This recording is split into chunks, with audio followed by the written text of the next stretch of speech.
जमलेल्या माझ्या सर्व तमाम हिंदू बांधवांनो, भगिनींनो आणि मातांनो,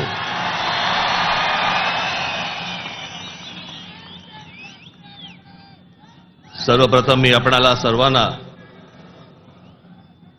गुढीपाडव्याच्या मनपूर्वक शुभेच्छा देतो.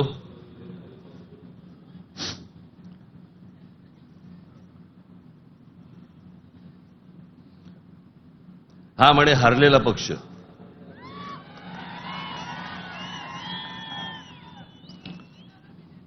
झालं, निवडणुका संपल्या, सगळ्या गोष्टी झाल्या. पण आज गेल्या निवडणुकीमध्ये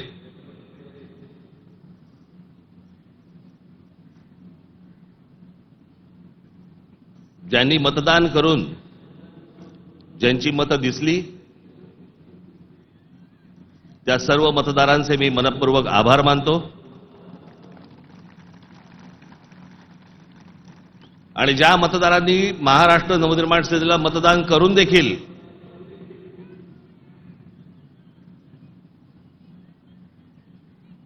इलेक्ट्रॉनिक मशीनमध्ये ज्यांची मतं दिसली नाहीत त्यांचेही मी आभार मानतो.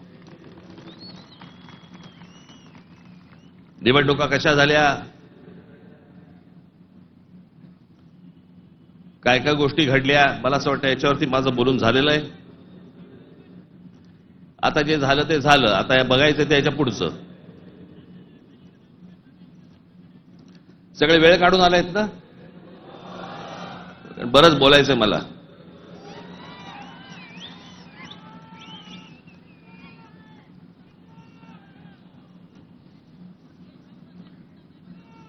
अनेक विषय, निवडणुका झाल्यानंतर अनेक विषय झाले, अनेक विषय बोलले गेले.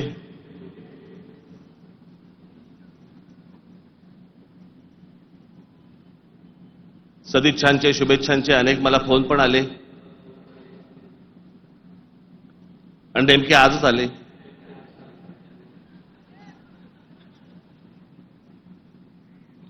आज का आले याचे अर्थ मला समजतात, जरा जपून.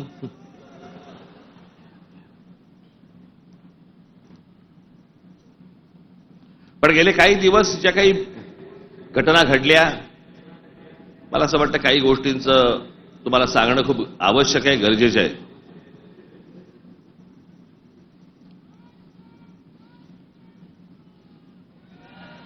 त्यातला पहिला विषय म्हणजे कुंभमेळा.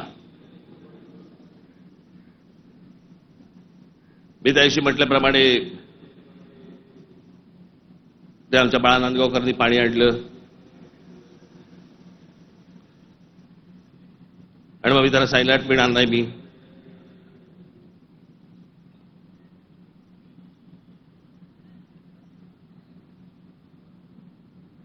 मग नव्याने वारं शिरलेल्या काही हिंदुत्ववाद्यांना असं वाटलं, अरे मी कुंभमेळ्याचा अपमान केला. मूर्ख आहात का?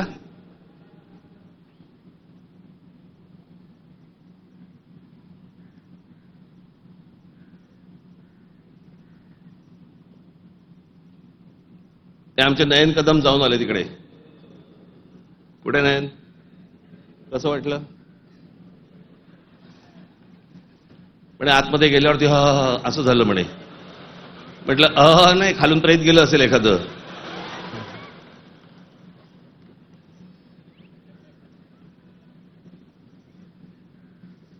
आपल्या देशामधल्या नद्यांची जी अत्यंत भीषण अवस्था आहे,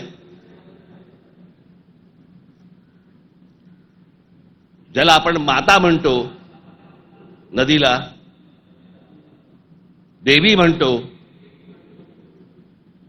त्या नद्यांकडे आपल्या राज्यकर्त्यांचा, आज नाही, आजचे राज्यकर्ते नाहीत, गेल्या अनेक वर्षांपासूनचे, मला आजही आठवतंय, गंगा साफ करावी असं पहिलं बोलणारी जे कोणी व्यक्ती मला आठवते, मला राजकारणातली, ती म्हणजे स्वर्गीय राजीव गांधी.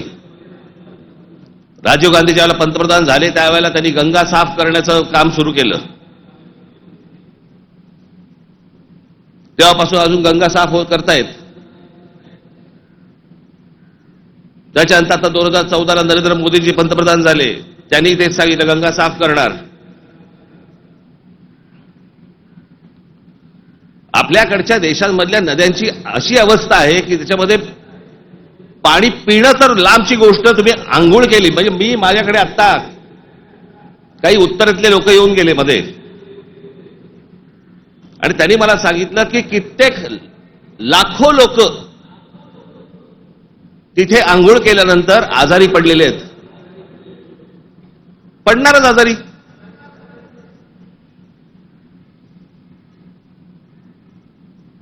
त्या गंगेवरची काय परिस्थिती आहे. प्रश्न हा गंगेच्या अपमानाचा नाहीये, प्रश्न हा कुंभमेळ्याच्या अपमानाचा नाहीये, पाण्याच्या स्थितीचा आहे की पाणी कशा प्रकारचं पाणी तिकडे असतं होतं आणि ते अजूनही थांबवलं जात नाही. त्या गोष्टी खरं तर वेगळ्या ठिकाणी तुम्ही जागा देऊ शकता. सहज एक मिनिट भरासाठी म्हणून मी तुमच्या समोर गंगेची आत्ताची परिस्थिती काय आहे ती मी तुम्हाला फक्त दाखवतो. खाली अरे खाली आहे त्याला खाली आहे.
ही गंगेची परिस्थिती आहे.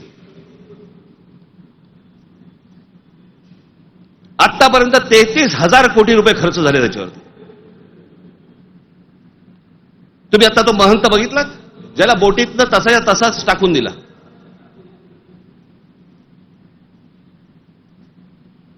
तिकडच्या घाटांवरती तिथे प्रेतं जाळली जात आहेत.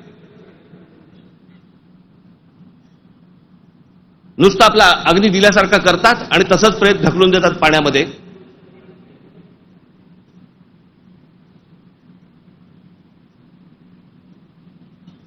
हा कोणता धर्म.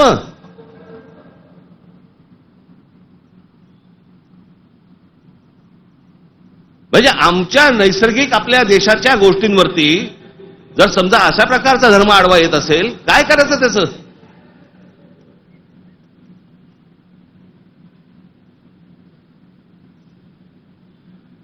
आपल्या गोष्टींमध्ये आपण सुधारणा नको का करायला.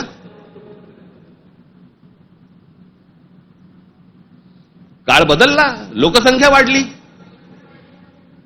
1000 वर्षापूर्वीच्या गोष्टी वेगळ्या होत्या, आताच्या गोष्टी वेगळ्या आहेत.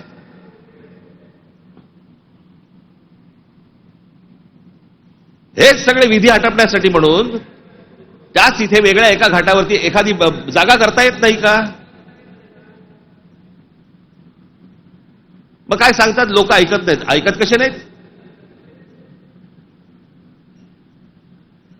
दारू पिऊन गाडी चालवल्यावरती पोलीस पकडतात. हे समजल्यावरती लोक टॅक्सीने जायला लागले की ते पिऊन. झाली की नाही सुधारणा.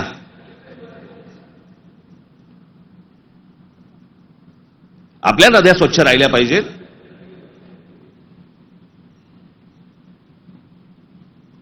या सगळ्या नद्यांवरचे जे काही मधले भाग आहेत इतके गलिच्छ आहेत, इतके गलिच्छ. आणि या नद्या बर्बाद कोण करतोय. आपणच करतोय. कशाच्या नावाखाली. धर्माच्या नावाखाली.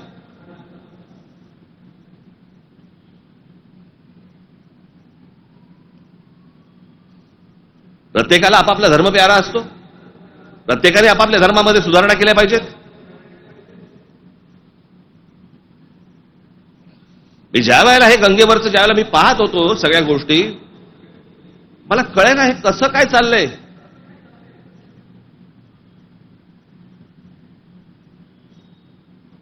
काय म्हणे 65 कोटी लोक येऊन गेले, अर्धा भारत.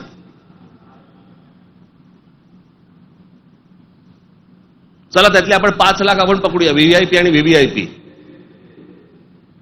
बाकीचे काठावरच बसले असतील खो खो खेळायला, बरोबर की नाही? प्रत्येकाची जरी 200-200 ग्रॅम पकडली,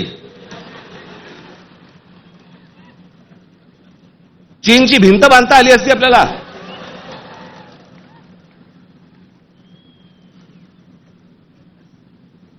तर ते कुठे गेलं? म्हणजे आपल्याकडे जे सगळे म्हणतात ना, झालं गेलं गंगेला मिळालं.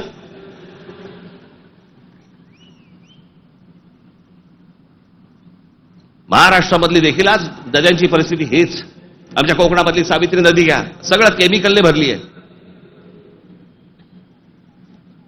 मी आता आणलंय इथे तुमच्यासाठी.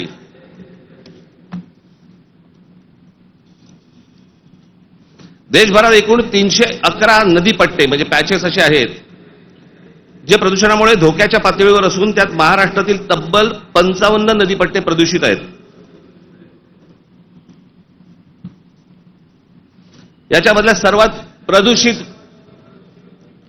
असलेल्या नद्या, सर्वात प्रदूषित म्हणजे उल्हास नदी, मिठी नदी, मुळामुठा, सावित्री, भीमा, पवना, कान्हा, तापी, गिरणा, कुंडलिका, दारणा, इंद्रायणी, नीरा, वैनगंगा, चंद्रभागा, मुचकुंडा, घोड, तितूर, रंगवली, वर्धा, कृष्णा, पाताळगंगा, सूर्या, वाघूर, ढोरणा या नद्या पात्रांमध्ये पाणी हे अत्यंत वाईट आहे. हे माझा रिपोर्ट नाही आहे.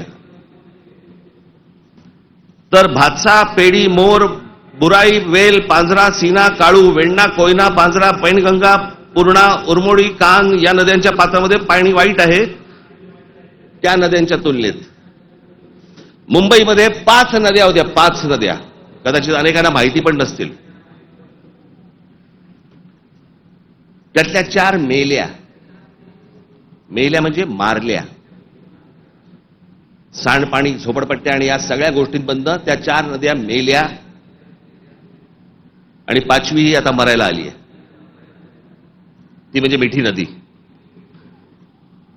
आत्ताची मिठी नदीची काल मी शूट करायला सांगितलंय. काल मी अगोदरचं पण दाखवत नाहीये, मी कालचं दाखवतोय. मुंबईमधली 5वी एकमेव राहिलेली नदी, त्याची काय अवस्था एकदा बघा.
ही नदी आहे आपली. या सगळ्या नद्या मारून टाकल्या आपल्या लोकांनी. दरवर्षी येणार मुंबई महानगरपालिका म्हणणार की आम्ही मिठी नदी साफ केली. ही साफ जोपर्यंत आजूबाजूची वस्ती हटत नाही तोपर्यंत या नद्या कधीही साफ होणार नाहीत. आपल्या सगळ्या नद्यांमध्ये सगळीकडे केमिकल्स भरलेली आहेत. का? आमचं पोल्युशन कंट्रोल बोर्ड काय करतं? उद्योगधंद्यांना प्रोत्साहन, कारण उद्योगपती ह्यांना प्रोत्साहन देतात.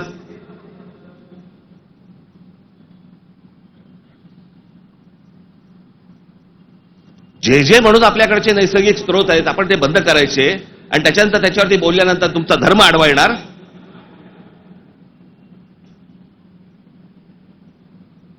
धर्माच्या गोष्टी तर मला तर कोणी सांगू पण नाहीत या लोकांनी. काही गोष्टी आपण आपल्याच सुधारल्या पाहिजेत.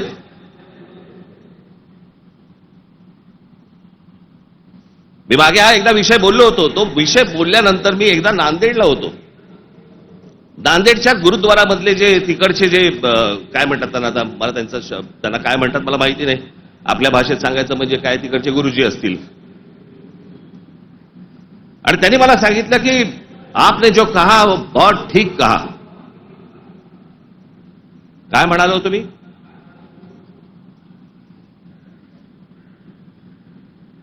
आमच्याकडे महानगरपालिका, जिल्हा परिषदा, ग्रामपंचायती, देशभर सगळ्या ठिकाणी आमच्याकडे काय भिंती रंगवल्या जातात, बोर्ड लावले जातात, झाडं जगवा, झाडं वाचवा.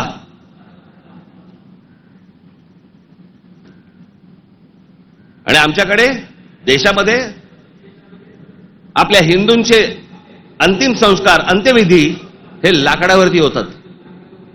कुठून येतं लाकूड? लाकूड येणार कुठून? या देशातली जंगलतोड झाल्याशिवाय लाकूड येणारच नाही.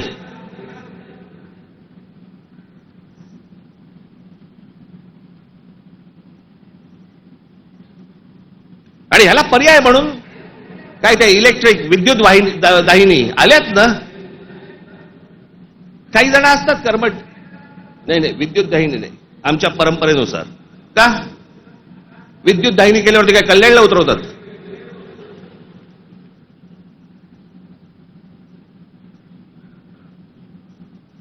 देशभर विद्युत दाहिन्या झाल्या पाहिजेत. त्या विद्युत दाहिन्या झाल्या तर लाकूड लागणार नाही. लाकूड लागणार नाही मग जंगल राहतील. आमचे पंतप्रधान नरेंद्र मोदी मागे एकदा जंगलात गेले होते फिरायला, कोणतरी एका परदेशी माणसाबरोबर. म्हणजे आमच्या पंतप्रधानांना जंगलांची आवड आहे.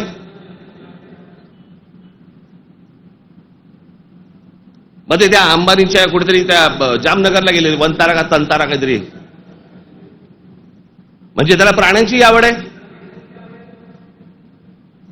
मग प्राण्यांची आवड असेल तर जंगल जगवली पाहिजे. जंगल हे आपलं मुंबईचं नॅशनल पार्क आहे ना, हे नॅशनल पार्क संजय गांधी राष्ट्रीय उद्यान पवईपासून सुरू होतं, घोडबंदर पर्यंत तिकडे थांबतं. एवढं मोठं राष्ट्रीय एक काय नॅशनल पार्क एखाद्या शहराच्या मध्यात जगाच्या पाठीवर कुठेही नाही.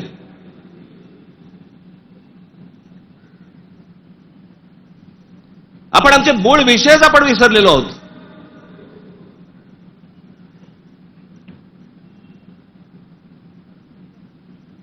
आमच्याकडे फक्त जंगलतोड सुरू आहे. म्हणजे आता मी तुम्हाला फक्त भारताचा जन्म मृत्यूचा आकडा फक्त सांगतो. जन्म मृत्यूचा आकडा म्हणजे लाकडं किती लागत असतील विचार करा, म्हणजे जंगलं किती तोडली जात असतील याचा विचार करा.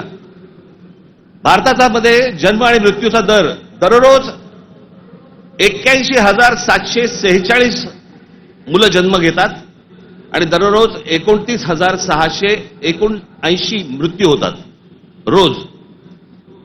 दररोज साधारणपणे 50,000 लोकसंख्या वाढत आहे. महिन्याला 24,52,380 लोक जन्म घेतात आणि महिन्याला 8,90,370 लोक मृत्युमुखी पडतात.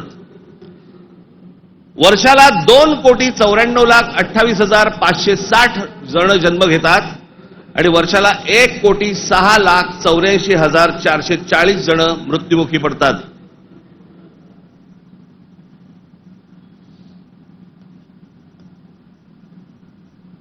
आपण एका बाजूनी बोंबलायचं, आमच्याकडे दुष्काळ पडलाय, आमच्याकडे पाणी नाही. मराठवाड्यातल्या अनेक ठिकाणी 7-7 दिवस पाणी येत नाही. भारतामधल्या अनेक जिल्ह्यांमध्ये तिथे पाणी येत नाही. आम्ही पाणी येत नाही, सगळ्या गोष्टी होत नाही म्हणून बोंबलत बसायचं आणि आपणच ऱ्हास करायचा या गोष्टींचा. मूळ विषयांकडे आमचं लक्षच नाही. सगळे विषय भरकटवले जातात. आमच्याकडे कोण येतो? आम्हाला पाय जंगलांची पडली नाही, पाण्याची पडली नाही, कशाची पडली नाही, आम्हाला पडली औरंगजेबाची. तो बसला एकटा द्राक्ष खात. आणि आम्ही भांडतोय.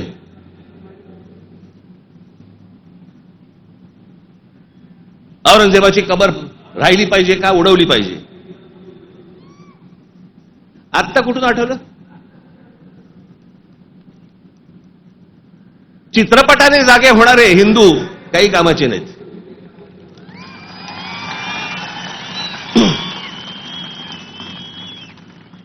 काही कामाचे नाहीत.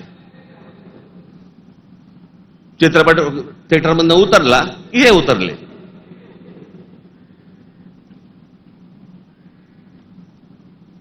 छत्रपती संभाजी महाराजांचं बलिदान तुम्हाला आत्ता कळलं विकी कौशल मेल्यावर?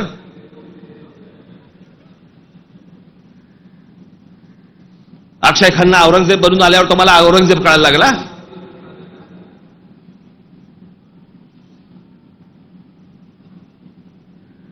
व्हॉट्सअपवरती इतिहास नाही वाचता येत. इतिहास वाचायचा असेल त्याच्यामध्ये पुस्तकामध्ये डोकं घालायला लागेल तुम्हाला.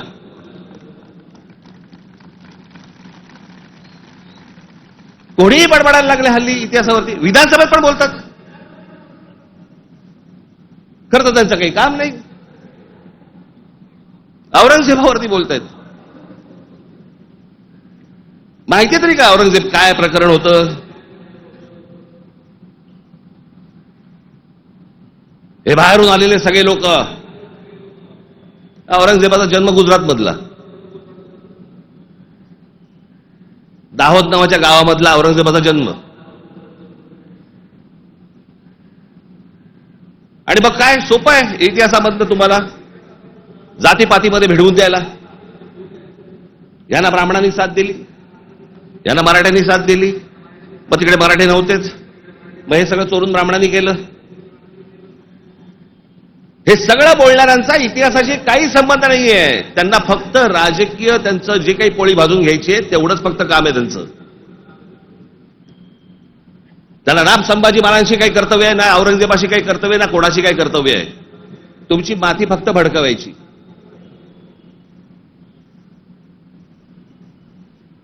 कसल्या इतिहास बोलतोय आपण? अहो, इतिहासाच्या पानात खोलवर गेलात ना, सगळ्या अपेक्षांची आणि कल्पनांची आणि भावनांची सगळी भांडी ठळाठळ फुटतील.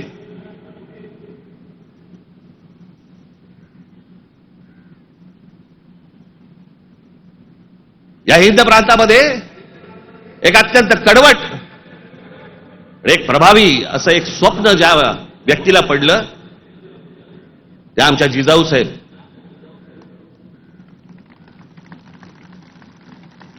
हे त्यांचं स्वप्न त्यांचे वडील असल्यापासून त्या बघत होत्या. त्यांना समजत नव्हतं हे काय चाललंय. आमचीच लोक या लोकांकडेच का चाकरी करतायत?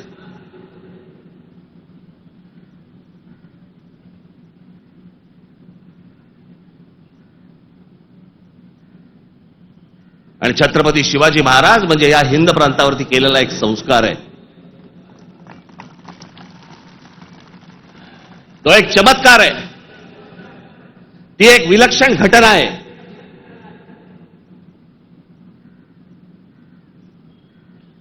छत्रपती शिवाजी महाराज हा एक विचार आहे. तो विचार जन्माला यायच्या अगोदर या देशाची, या देश कुठचा होता? देश नव्हताच तो. या हिंद प्रांताची काय अवस्था होती, काय परिस्थिती होती?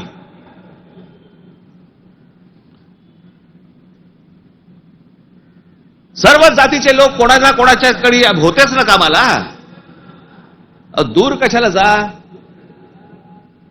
छत्रपती शिवाजी महाराजांचे वडील हे आदिलशाहीतच होते ना.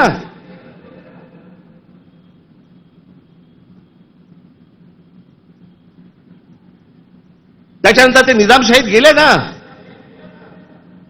तो काळ वेगळा होता, तिवाळची परिस्थिती वेगळी होती. त्यांनी काय तसे निर्णय घेतले? जे कोणी महाराष्ट्रामधले सरंजामदार होते त्यांच्या विरोधाचाच लढा होता ना शिवाजी महाराजांचा. हे सरंजामदार कोण होते? त्याला जातीत का पाहताय तुम्ही?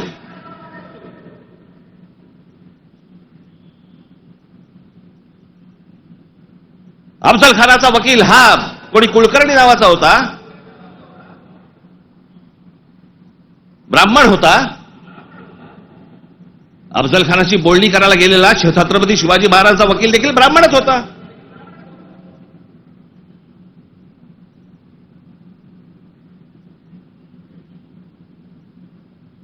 त्यावेळेला ही सगळीच माणसं वेगवेगळ्या लोकांकडे कामालाच होती.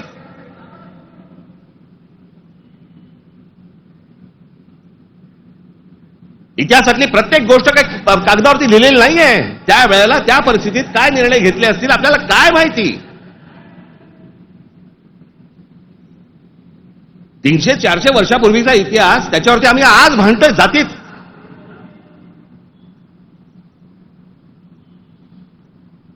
आग्र्याच्या दरबारामध्ये छत्रपती शिवाजी महाराजांच्या समोर संभाजी महाराज असताना संभाजी महाराजांनी औरंगजेबाची 5000 मनसबदारी स्वीकारलेली आहे. छत्रपती शिवाजी महाराजांच्या समोर महाराजांची होकार असल्याशिवाय होईल.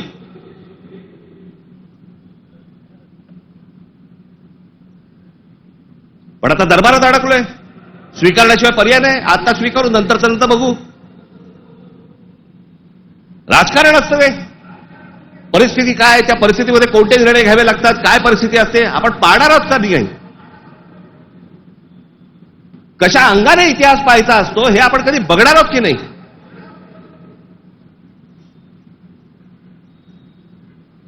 काही कशाचा कशाला माहिती नाही.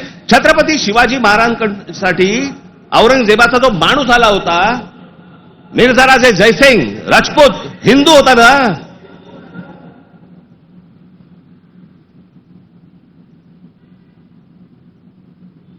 ज्या सिंहगडावरती आमच्या तानाजी मालुसरेंचा आज तिथे मृत्यू झाला, ते कोणाबरोबर लढाई झाला?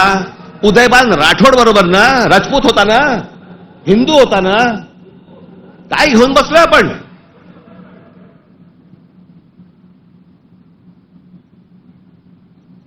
कोणत्या काळात जगतो आहोत आपण.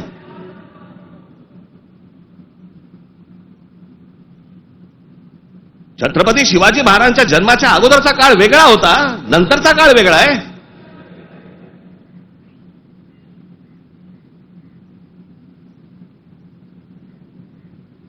मी अनेकदा माझ्या भाषणांमध्ये मी सांगितलेलं आहे, परत एकदा सांगतो, औरंगजेब विषय निघालाय म्हणून.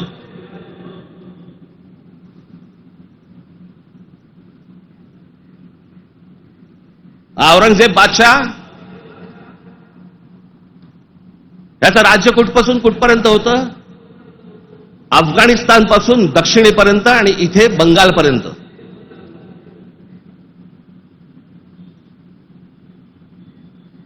छत्रपती शिवाजी महाराज ज्यावेळेला आग्र्यावरनं निघाले, सुटले, महाराष्ट्र जेव्हा आले, त्याच्यानंतर राज्याभिषेक झाला 74 साली आणि 1680 साली महाराजांचा मृत्यू झाला, निधन झालं त्यांचं. त्या दरम्यान औरंगजेबाचा एक पुत्र, मुलगा, महाराज गेल्यानंतर दक्षिणेत आलाय आणि औरंगजेबाच्या मुलाला शह म्हणजे राहायला जागा बरोबर घेतलं. हे संभाजीराजांनी घेतलंय. तो तिथून पळून आलाय. वाचा जरा इतिहास, वाचा जरा. औरंगजेब ज्या वेळेला आग्र्यावरनं निघालाय, महाराज गेले 1680 साली आणि औरंगजेब महाराष्ट्रामध्ये पोहोचलाय 1681 साली. 1681 ते 1707, 27 वर्ष तो महाराष्ट्रात लढत होता.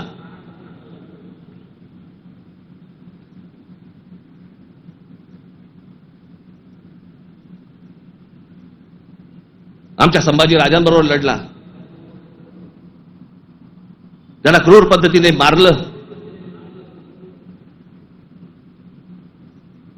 राजाराम महाराज लढले, संताजी धनाजी लढले आणि आमच्या तारा राणी साहेब लढल्या.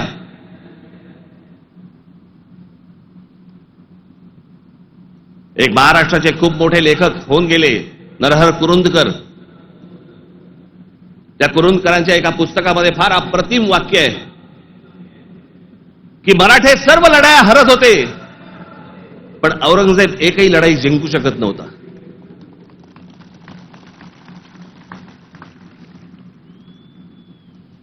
याचं कारण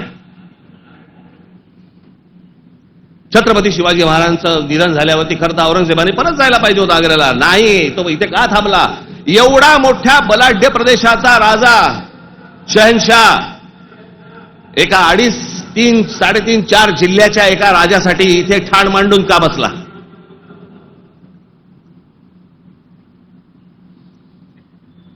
त्याला माहिती होतं छत्रपती शिवाजी महाराजांचं निधन झालंय, मग का ठाण मांडून बसला होता?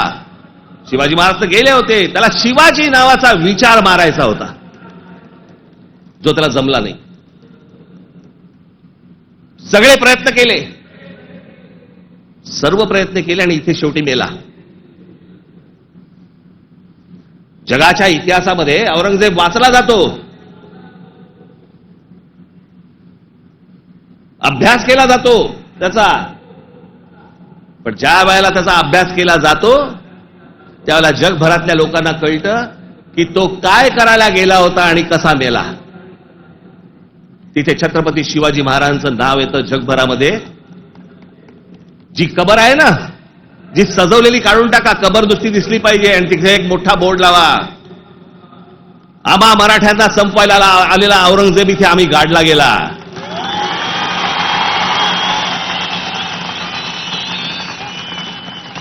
हा आमचा इतिहास.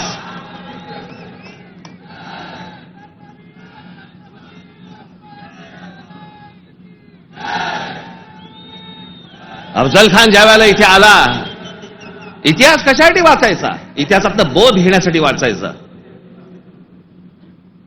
अफजल खान जेव्हा इथे आला त्यावेळेला प्रतापगडावरती मारला गेला खाली, तिथेच त्याची खाली कबर खोदली गेली, तिथेच त्याला पुरला. मराठीत एक फार अप्रतिम जो शब्द आहे ना, पुरून उरीन,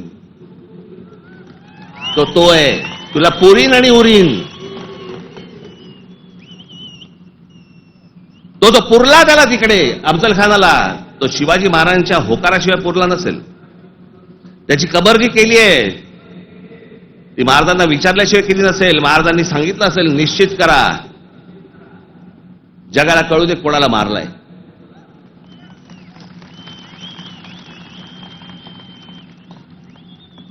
आपण ज्या मराठ्यांनी महाराष्ट्राने ज्यांना ज्यांना गाडले त्यांची प्रतीकं नेस्तनाबूत करून चालणार नाही, ती जगाला दाखवली पाहिजेत, आम्ही यांना गाडलंय.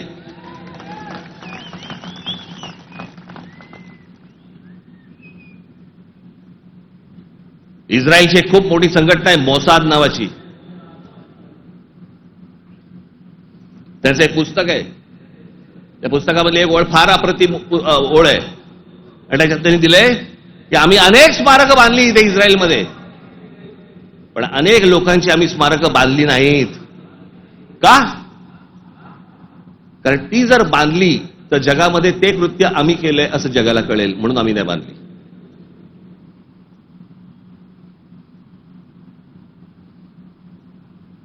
असा विचार ते करतात. आणि आम्ही कोणाला गाडले हे आम्ही जगाला दाखवायचं नाही. खरं तर शाळेतल्या लहान लहान मुलांच्या तिकडे ट्रिप घेऊन गेल्या पाहिजेत, बसेस भरून घेऊन गेल्या पाहिजेत आणि लहान मुलांना सांगितलं पाहिजे, बाळांनो, महाराजांनी याला गाडला, हा आपल्यावर आला होता, हा आपल्या धर्मावर उलटला होता, हा आमची मंदिरं पाडत होता, हा आमच्या बहिणींची आबरू लुटत होता, याला आम्ही गाडला. नाही तर पुढच्या पिढ्यांना आम्ही काय इतिहास सांगणार आहोत?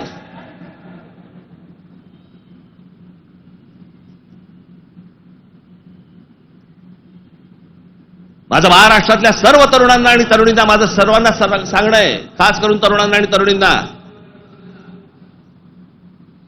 व्हॉट्सअपवरती इतिहास वाचायचा पहिला बंद करा. आणि इतिहास ज्या वेळेला तुम्हाला जातीतनं सांगण्याचा कोणीतरी प्रयत्न ज्या वेळेला करेल त्यावेळेला लक्षात ठेवा, तो कुठच्या ना तरी कुठच्या पक्षाला बांधील असेल. तुमची फक्त माती भडकवण्यासाठी हे सगळे उद्योग केले जातात. तुम्ही एक होऊच नाहीत, तुम्ही मराठी म्हणून एक येऊच नाहीत, तुम्ही महाराष्ट्र म्हणून एक येऊच नाहीत, याच्यासाठी हे सगळे प्रयत्न चालू असतात. मुळात विषय वेगळे असतात आणि मग विषय हे असले विषय काढून तुम्हाला भरकटवलं जातं, वेगळीकडे दिलं जातं आणि आम्ही तिकडे बघतो आणि बाकीचे इकडे काम आटपून घेतात. मधल्यामध्ये अडाणींना जमीन पण मिळून जाते.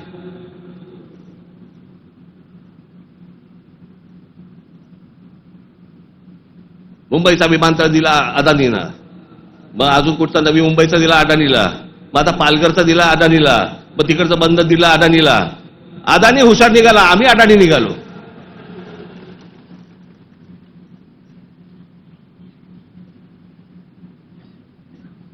कित्येक गोष्टी आहेत ज्या विधानसभेमध्ये बोलल्या जाऊ नयेत. लाडकी बहीणचं काय झालं?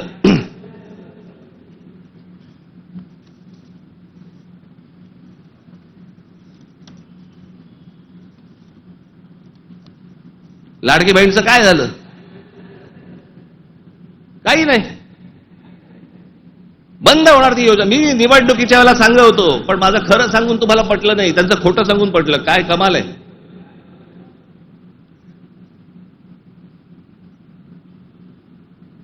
ज्या महत्वाचे जे विषय आहेत, या सगळ्या महत्वाच्या विषयांकडे आपण दुर्लक्ष करायचं आणि दुर्लक्ष करून आम्ही कुठे भरकटायचं, कुठे चालले आमचा. विधानसभेमध्ये चर्चा कशावरती? औरंगजेबावर.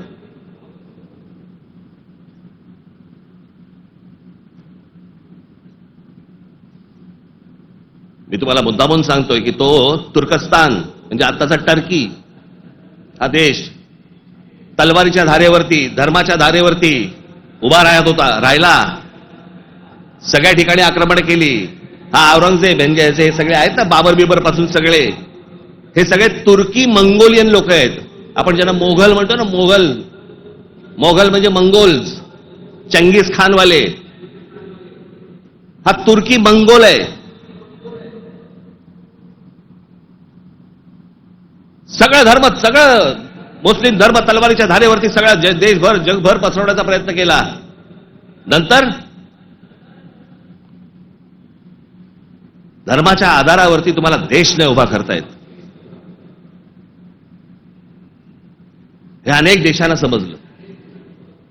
त्यातला पहिला टर्की म्हणजे तुर्कस्तान. तिकडे 1922 साली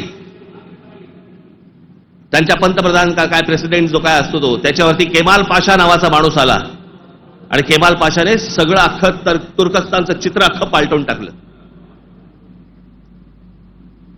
1938 साली मला असं वाटतं ते गेले.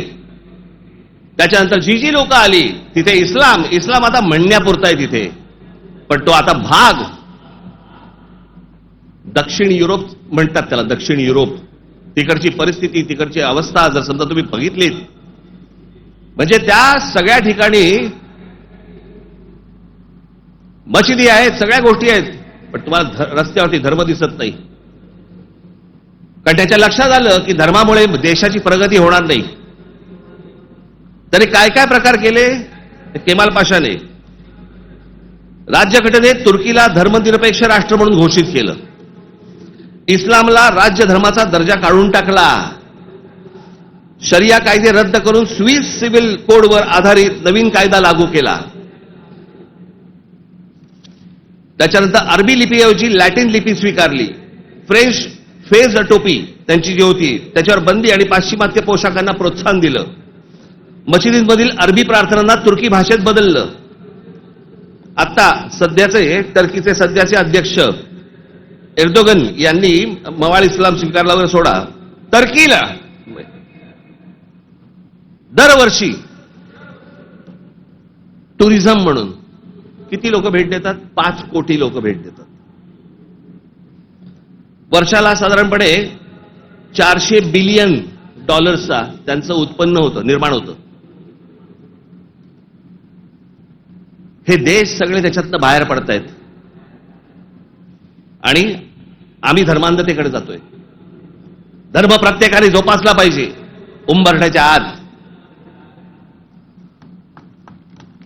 आणि त्यांनी जर समजा बाकीच्यांनी जर समजा धर्म रस्त्यावरती आणला तर मग काय आम्ही बुलडोजर फिरू? मी ज्यावेळेला सांगितलं होतं हे सगळे लाऊडस्पीकर बंद करा मशिदींवरचे, ऐकलं नाही. माझ्या 17,000 महाराष्ट्र सैनिकांवरती केसेस टाकल्या. आणि आता परवा दिवशी आमच्या महाराष्ट्र राज्याचे मुख्यमंत्री देवेंद्र फडणवीस म्हणतात की आम्ही त्यांना सांगितलेलं आहे रात्री 10 ते सकाळी 6 भोंगे वाजणार नाहीत. अहो तेव्हा वाजतच नाहीत. प्रश्न आहे सकाळी 6 ते संध्याकाळी रात्री 10. या लाऊडस्पीकरचा, सततच्या लाऊडस्पीकरचा लोकांना त्रास होतो. तुमचे काही सण बिण असतील तर आपण समजू शकतो, पण सरकार म्हणून कोणतंही पाऊल न उचललं. पाऊल कोणी उचललं? उत्तर प्रदेशने उचललं, योगींनी उचललं. त्यांनी सगळ्यावरचे लाऊडस्पीकर बंद केले. आपण इथे घोषणा केली लाऊडस्पीकर त्यांनी बंद केले. आमच्या इकडे तसंच चालू आहे.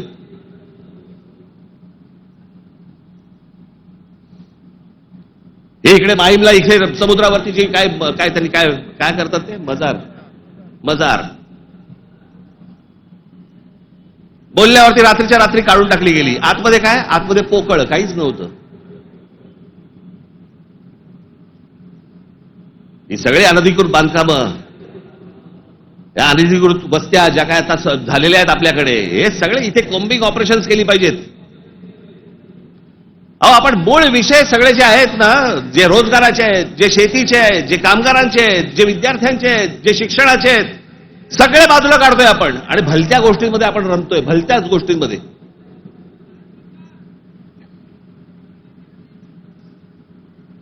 आज त्या बीडला जे झालं,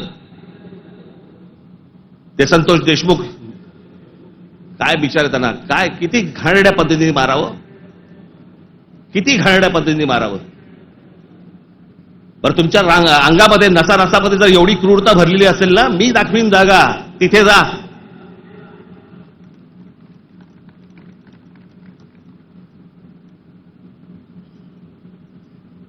पण हे सगळं झालं कशातनं? त्या विंडमिल, तिकडची ऍश, तो तिकडचा जो काय प्रकल्प, त्याच्यातनं निर्माण होणारी जी काही ती राख आहे. म्हणजे मी आजपर्यंत ऐकलं होतं की राखेमधनं फिनिक्स पक्षी उभारी घेतो. आमच्या बीडमध्ये राखेतनं गुंड तयार होतात. विषय होता पैशाचा. ती जी काय वाल्मिक कराड आणि जी काय नावं येत आहेत त्यांची, हे सगळ्या खंडण्या. या संतोष देशमुखने त्याला विरोध केला. उद्या तिथे संतोष देशमुख नसता, दुसरा कोणी असता तरी त्यांनी हेच केलं असतं. विषय होता पैशांचा, विषय होता खंडणीचा, विरोध होता खंडणीला विरोध करणाऱ्यांचा. आम्ही लेबलं काय लावली? वंजाराने मराठ्याला मारलं. त्याच्यात वंजारांचा काय संबंध आणि मराठ्यांचा काय संबंध? कशात गुंतून पडतोय आपण? पण तुम्हाला गुंतवलं जातंय. हे राजकीय पक्ष तुम्हाला गुंतवतायत त्याच्यामध्ये, त्याच्याबद्दलच गुंतून राहा. आमच्या मुलांच्या शिक्षणाचा विचार करू नका, विषय आणू नका. आमच्याकडे रोज शेतकरी आत्महत्या करतायत. आता दिवसाला 7 आत्महत्या होतात दिवसाला शेतकऱ्यांच्या. पाहू नका. आमच्याकडे रोजगार निर्माण होत नाहीये, लक्ष देऊ नका त्याच्याकडे. असंख्य मुलं आणि मुली मराठवाडा सोडून पुण्याकडे येत आहेत. दुर्लक्ष करा त्या गोष्टींकडे. आम्ही कशात अडकवलंय त्यांना? सगळ्यांना जातीपातीमध्ये अडकवलेलं आहे. कोणी जातीचं भलं केलेलं नाहीये आणि कोणी जातीच्या माणसाचं भलं केलेलं नाहीये. या महाराष्ट्रामध्ये संयुक्त महाराष्ट्र झाल्यानंतर गेली इतकी वर्ष या महाराष्ट्राच्या सत्तेमध्ये जास्तीत जास्त आमदार आणि जास्तीत जास्त मंत्री आणि जास्तीत जास्त मुख्यमंत्री मराठा समाजाचे होते. मग मराठा समाजाला आरक्षण का मागावं लागतंय? काय केलं या आमदारांनी आणि काय केलं या मंत्र्यांनी आणि काय केलं मुख्यमंत्र्यांनी? जर माझ्या मराठा समाजाला जर समजा आरक्षण मागायला लागत असेल, मग एवढे आमदार आजपर्यंत का निवडून दिले? एवढे खासदार आजपर्यंत का निवडून दिले? एवढे मुख्यमंत्री का झाले? एवढे मंत्री का झाले? मग ह्या लोकांनी काय केलं? जात जातीला कधीच सांभाळत नाही. हे फक्त निवडणुकांमध्ये फक्त तुमची मतं घेण्यासाठी म्हणून फक्त जातीचा वापर करतात. याच्यानंतर काही होणार नाही. निवडणुकीच्या तोंडावरती तुम्हाला सांगितलं होतं शेतकऱ्यांना कर्जमाफी करू म्हणून, सांगितलं होतं ना? काल अजित पवार बोललेत 30 तारखेच्या आत पैसे भरून टाका, कर्जमाफी वगैरे काही होणार नाही. म्हणजे निवडणुकीच्या तोंडावरती तुम्ही वाटेल त्या गोष्टी बोलणार आणि निवडणूक संपल्यानंतर लोकांनी भाबडेपणाने मतदान केल्यानंतर तुम्ही आता ऐन मोक्यावरती बोलणार की पैसे भरून टाका म्हणून. अरे वा. महाराष्ट्रातल्या जनतेला मला हे विचारायचंय की इतक्या भाबडेपणाने तुम्ही मतदान करता तरी कसे? ही लाडकी बहीण योजना, या लाडक्या बहीण योजनेची आता काहीतरी 2100 कोटी काहीतरी करणार म्हणे. 2100 कोटी केलं तर साधारणपणे वर्षाला महाराष्ट्र सरकारवरती 63,000 कोटीचं कर्ज होईल.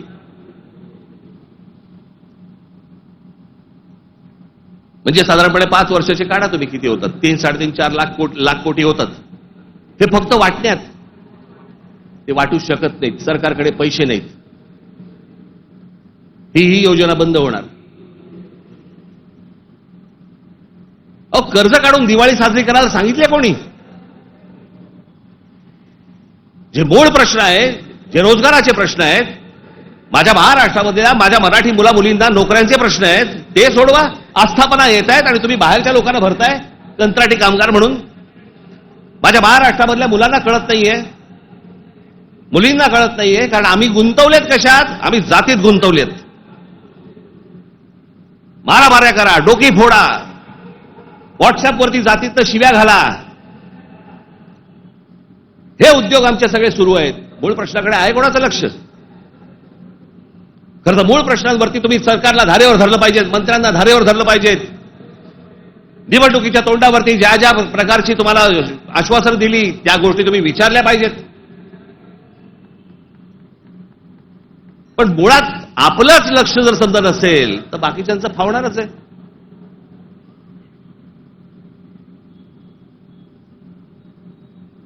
तुम्ही सगळे या जातीपातीचे सगळे भेद गाडून तुम्ही एक मराठी म्हणून उभे राहायला पाहिजेत. बाकीच्या राज्यांमध्ये बघा, तामिळनाडू बघा, तामिळनाडूमध्ये हिंदी आणतायत, नाही म्हणून त्यांनी सांगितलं येऊ देणार नाही. केरळामध्ये येऊ देणार नाही. आम्हीच लोटांगण घालतोय. आम्हाला समजत नाही आम्ही काय करायचंय. मी इतका भांबावलेला मराठी माणूस आजपर्यंत कधी बघितलेला नाहीये. मी इतका राजकारणाचा झालेला चिखल देखील मी आजपर्यंत पाहिलेला नाहीये. कोणत्याच गोष्टींचं आम्हाला गांभीर्य उरलेलं नाहीये. सगळे जण त्या इंस्टाग्रामवरती चालू आहेत, कारण डान्स बार बंद झाले. तिकडे जे हे चालायचं ते सगळं मोबाईलवरती आलं. कशात गुंतून पडलेला आहात एकदा जर विचार करा. हे ज्या गोष्टी बोलतात, ज्या गोष्टी सांगतात, खरं तर माझं मत आहे, मी आता झाला, निवडणुका संपल्या, शिमगा झालेला आहे, होळी संपलेली आहे. तुमच्या साक्षीने सांगतो, माझं खरं तर देवेंद्र फडणवीस तुमच्या हातामध्ये एक चांगलं राज्य, सुसंस्कृत राज्य हातामध्ये आलेलं आहे. याच्याकडे नीट बघा. चांगल्या पद्धतीने मराठी माणसाकडे पाहणार असाल तर आमचा तुम्हाला पाठिंबा निश्चित राहील. प्रत्येक गोष्ट आमची ऐकून करा.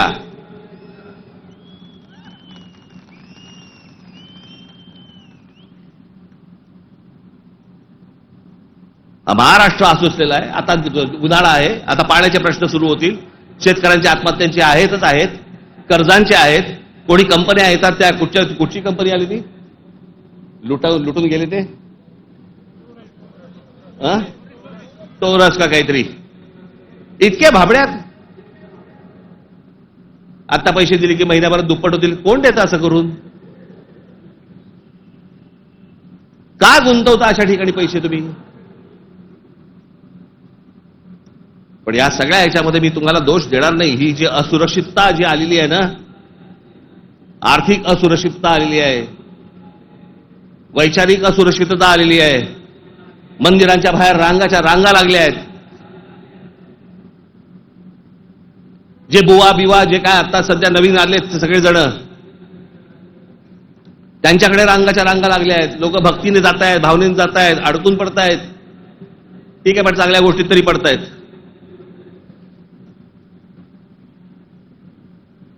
आज चहूबाजूने महाराष्ट्राला सर्व बाजूनी विळखा पडतोय.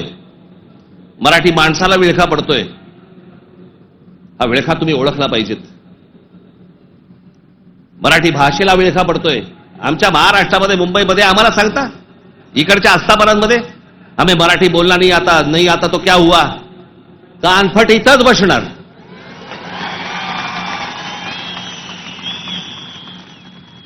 फालतू देश बीस सांगायचं नाही आम्हाला. प्रत्येक राज्याची एक राजभाषा आहे, त्या राजभाषेचा सन्मान हा प्रत्येक राज्यामध्ये राखला गेला पाहिजे. महाराष्ट्रामध्ये, मुंबईमध्ये मराठीचा मान हा राखला गेलाच पाहिजे प्रत्येक आस्थापनेत.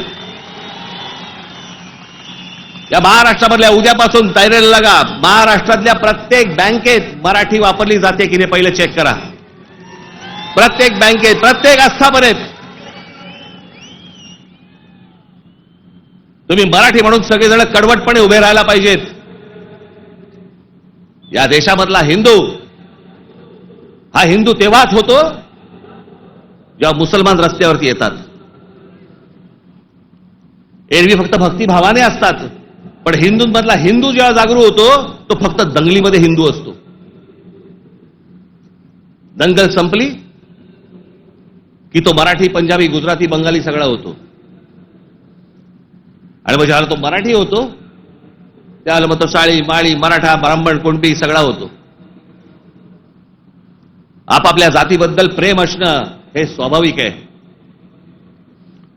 पण दुसऱ्याच्या जातीबद्दल विद्वेष असणं, तिरस्कार असणं ही विकृती आहे.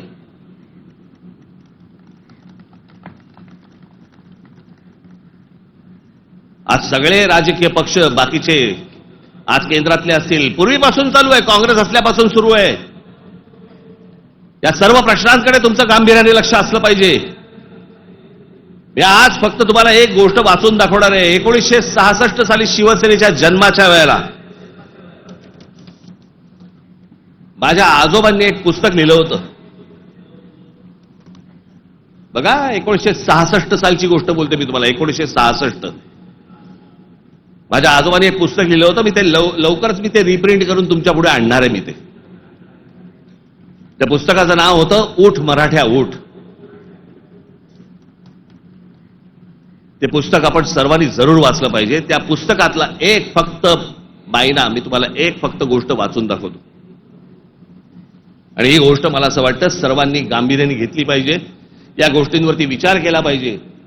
पूर्वीची काँग्रेस असो, नाही तर आताची भाजपा असो, नाही तर अजून येणारी दुसरी कुठचाही केंद्रामधला पक्ष असो किंवा राज्यामधला, मराठी माणसांनी या गोष्टींचा विचार करणं गरजेचं आहे. हे आजोबांनी 66 साली लिहिलंय. तीच गोष्ट आज तंतोतंत आपल्याला लागू पडतेय. ती मी गोष्ट फक्त तुमच्यासमोर वाचून दाखवतो. भाषा म्हणजे काय बोलायचीच नाही, कमाल भाषा. आज महाराष्ट्राचा मराठा आत्मस्वरूपाला पारखा होऊन ना अरत्री ना परत्री, म्हणजे ना इथे ना तिथे, अशा मोहनीय अवस्थेत आहे. त्याचा उज्ज्वल भूतकाळ त्याने चुकूनही आठवू नये. त्याचा उज्ज्वल भूतकाळ, जे मी मगाशी तुम्हाला सांगत होतो ना, इतिहासातल्या चांगल्या गोष्टी, त्याचा उज्ज्वल भूतकाळ त्याने चुकूनही आठवू नये. या धोरणाने त्याच्या त्या इतिहासाची जडणघडण नव्या राजकारणी रंगढंगाला साजेशी बदलण्याचा उद्योग सध्या चालू आहे. काळाच्या कचक्यालाही न जुमानता ग्रंथ दस्तात आणि पिढ्यानपिढ्यांच्या स्मरणात परंपरेने चिरंजीव झालेल्या ठळक ऐतिहासिक घटनांवर ही निरनिराळे बनावट अर्थ बनवण्यात येत आहे. जिकडे पाहावे तिकडे, जे आता चालू आहे, त्या इतिहासाचे वेगवेगळे अर्थ तुम्हाला सांगितले जात आहेत.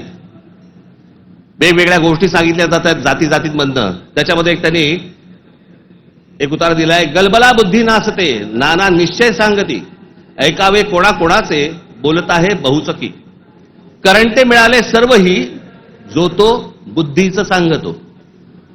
प्रत्येक जण आपापल्या पद्धतीने काहीतरी सांगत असतो.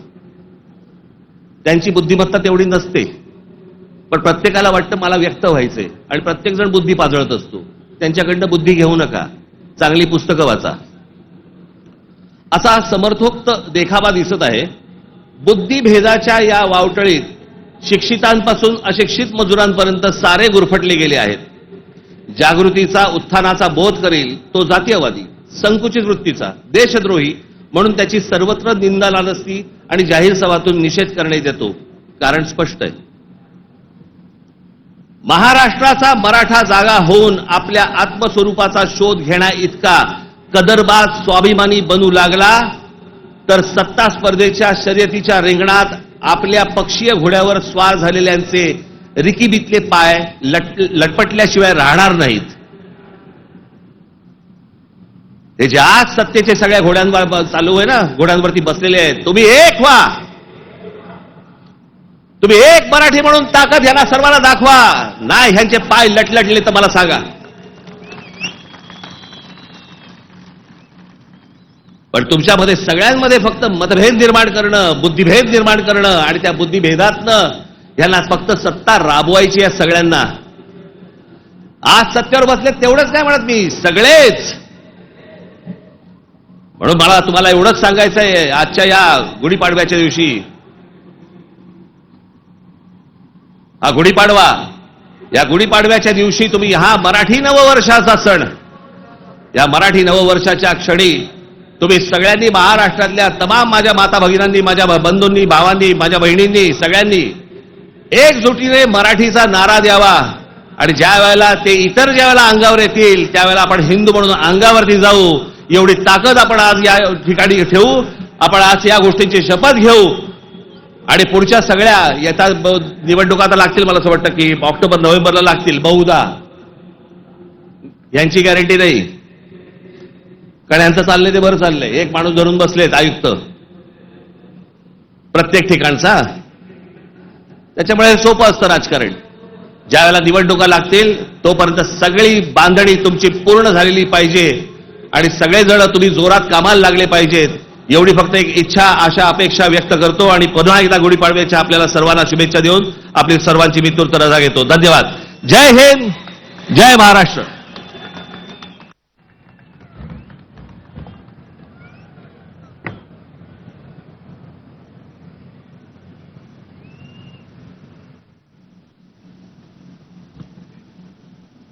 हे जे सगळं मी आजपर्यंत जे काही तुमचं प्रेम मला जे मिळालेलं आहे त्या प्रेमावरती आधारित आजपर्यंत जी सगळी घोडदौड सुरू आहे,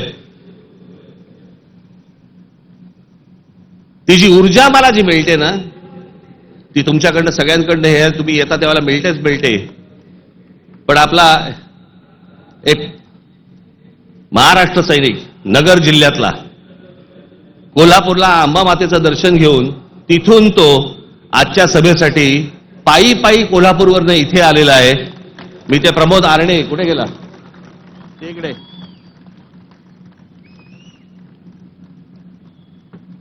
आता बस. हा पायी पायी तिथून आला. तुमच्या सर्वांसाठी तो महालक्ष्मीचं दर्शन घेऊन आलेला आहे आणि मला असं वाटतं की हीच माझी ऊर्जा आहे. धन्यवाद.